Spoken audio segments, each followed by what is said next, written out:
Tune in, tune in, tune in. It's a good topic today I'm going to be talking about. It's a beautiful day, man. Nice day, nice to relax and chill. It's a good day, man. Relaxing and chilling. Drink your water. Stay healthy. Think positive.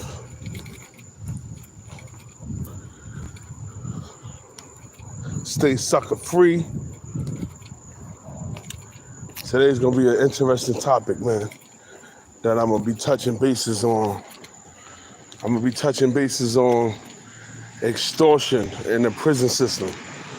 Extortion in the prison system. It's common and it happens every day, man. I seen it, and as a correction officer, you know, I had to recognize the behaviors because it's real, man. I had many cases of inmates getting extorted, and I didn't like that shit at all, man. So, on this particular day, I came on the block, I came on the unit, and this guy, I'm just gonna name him James. Name him James. I'm gonna say his name is James. And James was like a frail inmate, you know, very frail, very weak. You know what I'm saying? Like, I'm talking about body frame, he was like small. You know what I'm saying? Very like petite, like he couldn't hold his own. Like, you know what I'm saying? I could just definitely look at him and tell, like, you know what I'm saying? He didn't even belong. He was like fucked up, you know what I'm saying? Like on drugs. And he came in fucked up, you know what I'm saying? So he was detoxing. And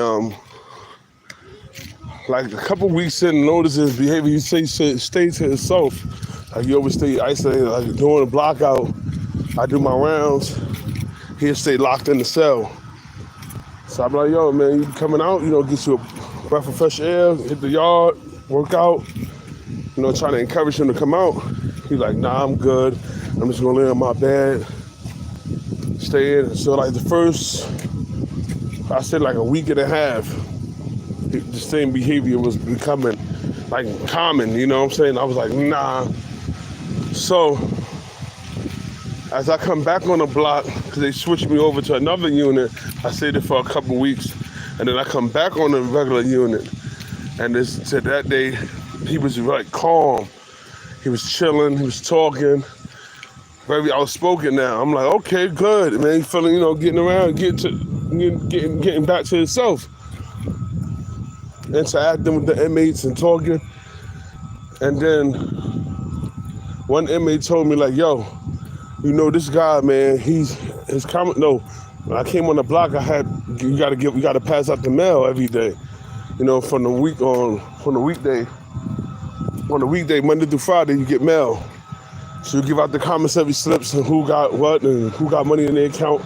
It comes through, you pass it out, whatever, the mail, the newspapers, whatever. So I goes to his cell, I pass it to him, I said, oh, okay. He had a good, decent amount, $80, but then his cellie had the same amount. Now his cellmate, I know his cellmate from being in there prior before he even came there. His cellmate never used to have nothing in his commissary. I'm talking about not nothing, like zero in his inmate account. So for that particular day, I'm like, all right, whatever. Gave him what I thought about it, and I'm like, nah. So then he didn't have nothing. But that particular day, his cellmate ended up getting a slip, and he ended up getting a slip. So it didn't raise any concern to me. So the next day, come through, he gets another slip. But his cellmate gets the slip this time, not him. Okay. The third day, none of them get nothing. Then on the fourth day, on that Thursday, that Friday, because I was off Wednesday and Thursday. That Friday, I comes back, they both get slips now. I'm like, yo, what the hell? I say, yo, man, somebody love y'all, man. That's what's up, man. You know, I see your commissary filling up. Every time you keep coming in with the slip, he said, yeah, this is my dad. This is the weak frail guy. He's like, yeah, this is my dad. And I looked to the cellmate. I said, yeah, man, I see you getting the slip every day. That's what's up, man. Congratulations. That's what's up. He like, but the way he looking at me is like, she gave me like a smirk, like to like brush me off a little bit. But I could tell when I look at the frail guy, he was looking like kind of like, put his head down, he wouldn't look me in my eye. I was like, yo, I gotta holler at you. Let me ask you something, you know? So I tried to like ask him something to not raise any alarm to his cellmate. I tried to pull him over to the side and ask him that, like, you know, so his cellmate went here. I said, yo, pull up, I wanna give you something, you know what I'm saying, some spray and some cleaning supplies for your cell. So he pulled up on me when he locked out, he pulled up on me on the podium. I pulled him to the back. I was like, yo, James, man, what's going on, bro? You know what I'm saying? Like, what's up? Like, what you mean, CEO? What you mean? I said, listen, I've been here for 2 months on this unit with this guy. This guy never had no money in his commissary. He don't get no visits. He don't have nothing. So why all of a sudden when you come, he start getting shit into his commissary on his inmate account? You know what I'm saying? He like, oh no, I don't know, man. I guess someone's love him. I guess someone, you know, showing him love. I said, listen, bro, one thing I'm not a fool. Please don't play me for a fool, bro. You know what I'm saying? Tell me, like, what's going on, bro? I'm not stupid. He like, nah, yo, bro, I'm gonna tell you the truth because you're a cool dude. You're a cool CEO, you know what I'm saying? I'm gonna tell you the truth. Listen, he having me tell my father to put money in his account. He making me to call my father and making me tell my father to put money in his account. I'm like, what? Now this guy's like 24 years old, but he was like strung out on drugs. So I'm like, that shit just broke my heart. I'm like, damn. I'm like, what kind of father would really like? But he said he was telling his father like, yo, don't raise an issue about it, because it's gonna be a big thing. Just put the $80 in my account and put the $80 in his account. So I guess he was doing this every 2 days, or the cellmate was like threatening him and shit like that. So now the cellmate dude was like kind of cool though. You know what I'm saying? He was like cool with me. Like, we had a good rapport, but he made me not like him when I found out he was doing this sucker shit. You know what I'm saying? Especially to the weak frail inmate. My thing is, if you find getting extorted, that's on you. You know what I'm saying? But my thing is, you be a man first, bro. Like, you know what I'm saying? You're not taking anything from me, bro. Especially in a place in the jail setting, it's like, okay, you just got to beat the shit out of me. That's just how I think. You're going to have to show me and prove to me that, you know, I'm not going to just give up my shit. I can't do that. You're not taking anything away from me. You know what I'm saying? So it's like, I started disliking this cellmate because, you know, I couldn't believe he was just really picking on the weak. And he's supposed to be a big time blood dude or whatever. So I'm like, so I said, really? He said, yeah, man, please don't make an issue of it. Please. I said, all right. So I ain't make an issue of it. I kept bothering me.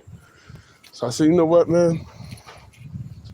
I had to tell my sergeants and shit. I said, listen, I got some intel about this situation that's going on. Boom, boom, boom, boom. I busted out. I told the sergeants what I said. Listen, but I don't need you to go in there and move him because you're gonna make it hot. And this is not what I need. I promise I'll give him my word. But you know, it's my job. I got to report any foul shit going on or whatever. So my sergeant said, all right, man, I got you. Boom. You know what I'm saying? I just gonna make note of it. Write an incident report saying that he told you X, Y, and Z on this date. Boom, boom, boom. So that you got shit to cover your ass. You always got to make a trail. So I did that. And then like the following week, I believe, I was off the block. I was on somewhere else, but I used to always tell any other officer that's on the block, I'll call down there and be like, yo, watch out for so-and-so inmate, because he's like frail, he get extorted, he's weak, you know what I'm saying? Watch out for so-and-so. So they have a note what's going on, you know, so keep an eye on his ass. So on this particular day, the inmate wrote a slip. I guess he got tired of it or whatever. So he just wrote a slip to the guard and was like, yo, he wanted to sign off the unit. You know what I'm saying? But we didn't want to make it hot to the point where it made it look like he told us something, like he was bitching up. So we make it seem like, you know, as if It's a protocol in the jail. You don't make it look, when an inmate wants to sign off the unit, you don't make it look like in front of everybody like he's signing off as being weak. You make it look like it's an issue with something that, it could be a security issue. You just come on, cuff them, take them off the block.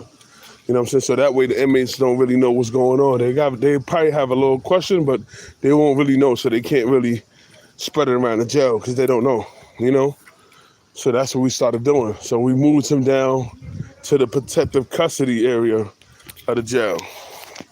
And that's where he was on the protective custody part of the jail unit until, like I say, like 6-7 months later, then he got shipped off and went to a program. But my thing is that this is what I wanted to touch bases on. Extortion happens a lot in jail. So, a lot of people have family members that's sitting up in jail. And, when the family members call, you speak to them, and then some of them's telling you, oh, they're all right. They're all right. Or they asking for, like, a large amount of money every other day. Most likely they are getting extorted. They probably don't want to tell you, it's a pride thing. But most likely you can check that they are getting extorted. Somebody, somewhere, they get along the line, they're getting extorted. So, you know what I'm saying? Tune in, check in with your family members and get help, man, because that shit is serious, man. Some people is really going through that shit in the prison system, and people just don't know. They just don't want to tell. They don't want to become a snitch. So they just allow themselves to get fucked up and bullied and shit. And another thing they used to do that used to drive me fucking crazy. It used to be funny though, when a person make bets in the jail. Now it's not allowed to make bets in the jail, gambling or whether sports or anything. You're not supposed to gamble. So they'll make a bet like, the Lakers versus the Celtics or whatever, right? Or Celtics versus the Warriors, or any sport game, whatever. And then when it's time to pay up, a motherfucker sign off the unit. They'll call, they go right to the CO, hey CO, I can't live here. Because they try to get out of paying the debt. And I used to always find out about shit like that, because when I come on the unit, everybody, if I even think that they betting bro, that shit not allowed. We're not doing that betting shit. We're not doing none of that. We're not taking no bets, ain't none of that. Ain't no soups for soups, ain't none of that shit. We're not doing that shit. That shit is not allowed. We chilling. So they be like, oh, okay, all right, bet. So they don't even bring the shit up in conversation when I'm around. So then I probably get wind of it, like, if I come back on the block later on, yo, what happened to so-and-so? Oh, because, I get familiar with everybody on my unit. So, oh, what's happened to so-and-so? He didn't get discharged, right? Nah, you went to the hole. Why you went to the hole? He signed off. Signed off? He didn't have no issues before. What happened? Oh, nah. That motherfucker owed some bread, CO. He owed some bread, yeah. He owed this dude 500 soups at a gambling poker. And that's what they do. They get out of the paying you your debt, so you actually beat. You know what I'm saying? Because I get to sign off the unit. They ship me to the hole for 30, 60 days. Once I get out the hole, I go right back to a regular block, but I just won't be on your block. So you'll never get your bread, and I can't run into you because I just claim you as an enemy, and you'll never run into me on no housing unit. But you just spread word around that I signed off and did a bitch move. That's it. But you don't get your bread. So that's what motherfuckers is doing. A lot of people is doing that shit. They come on the block and just sign off. When they owe motherfuckers something, it's time to pay out, instead of being the man, they be like, yo, look, hey, I got this and this and that, or I'll pay you when I being the man of the word, they sign off. Excuse me. Spanish music. Yeah, instead of being the man of their word, they just sign off and check the fuck off. You know what I'm saying? And that's the thing about the prison system that was like really hilarious. I had good days and bad days. Tomorrow, I'm gonna be getting into a lot, man. I got stories for days, man. Let's tune in tomorrow, same time. Kick it with me, man. Global Star Entertainment. I love you guys.